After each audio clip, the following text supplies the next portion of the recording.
ചൂക്കിടിയേ. ചേട്ടാ ആളുകൾ കേക്കും നാണക്കേട്. എന്തിനു നാണം കെടുന്നത്? പിന്നെ പോ.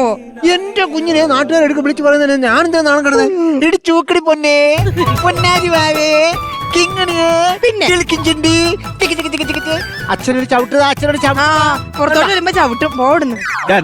അകത്ത് കിടന്നുകൊണ്ട് ചവിട്ടത്തില്ല, അത് ഒന്ന് പുറത്തു വരട്ടെ. നിന്നെ ചവിട്ടും തൊഴിക്കും എല്ലാം ചെയ്യും.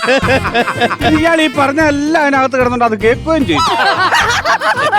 ഞാനൊരു കാര്യം പറയാം. ഞാൻ അകത്തോട്ട് പോയി കഴിഞ്ഞാൽ പുറത്ത് കിടന്ന് ടെൻഷൻ അടിക്കരുത്. ഇച്ചിരി ഷുഗറൊക്കെ ഉള്ള ആളാ, എന്നെ ടെൻഷൻ അടിപ്പിക്കരുത്. എനിക്കെന്തിനാ ടെൻഷൻ? എനിക്കൊരു ടെൻഷനും ഇല്ല. ഞാനെന്തിനാ ടെൻഷൻ അടിക്കുന്നു? എനിക്കൊരു ടെൻഷനും ഇല്ല മോളെ. ധൈര്യം. അതെ, എന്തെങ്കിലും ഒന്ന് കഴിച്ചിട്ട് അകത്തോട്ട് പോകുന്നതല്ലേ നല്ലത്. എനിക്ക് വേണ്ടൊന്നും. അയ്യോ, അങ്ങനെ പറയരുത്. ഒരു ബന്നെങ്കിലും കഴിച്ചിട്ട് അകത്തോട്ട് പോകും. കാര്യം അവിടെ ഒന്നും കിട്ടത്തില്ല വേറെ. ഒരു ബന്ന്, ഒറ്റ ബന്നെങ്കിലും കഴിച്ചിട്ട് അകത്തോട്ട് പോയാ അവിടെ കച്ചവടം നടക്കുന്ന കടയൊന്നും ഇല്ലേ? ഒരു ബന്ന്. ബണ്ണ് എനിക്ക് വേണ്ട. പക്ഷെ പിന്നെ എന്തെങ്കിലും ഒന്ന് കഴിക്കുമോളെ.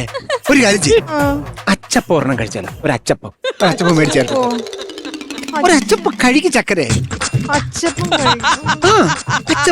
ഞാൻ പൊടിച്ചു തരാം. ഒരു പാലും കൂടി ഇടിച്ച് കുഴച്ച് ഒരു പൊടിച്ചിങ്ങനെ തരാം. ഒരു അച്ചപ്പം പറയട്ടെ? അച്ചപ്പം എനിക്ക് വേണ്ട. അച്ചപ്പം വെച്ച ഗ്യാസ് വരും. വേണ്ട. എന്റെ മോൾക്ക് എന്താ? ഒരു കാര്യം ചെയ്യും, ഒരു പഴം കഴിക്കും. പഴം കഴിച്ചാ കുട്ടിക്ക് നല്ല. ഒരു പഴം എനിക്ക് വേണ്ട ഏട്ടാ.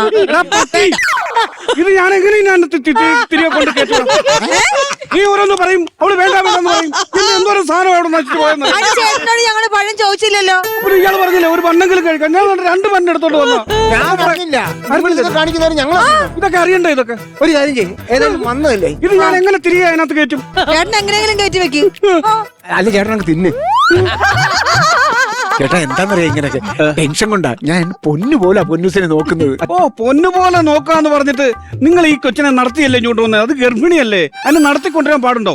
അതെ, റോഡിലെ ഗട്ടറിനകത്ത് കിടന്നേ പ്രസവിക്കാൻ എന്റെ ഭാര്യക്ക് താല്പര്യമില്ല. അല്ല, അത് ശരിയാണ്. ഇവിടുത്തെ റോഡിന്റെ അവസ്ഥ വെച്ച് നോക്കുവാണെങ്കിൽ മുഴുവൻ ഗട്ടറാണ്.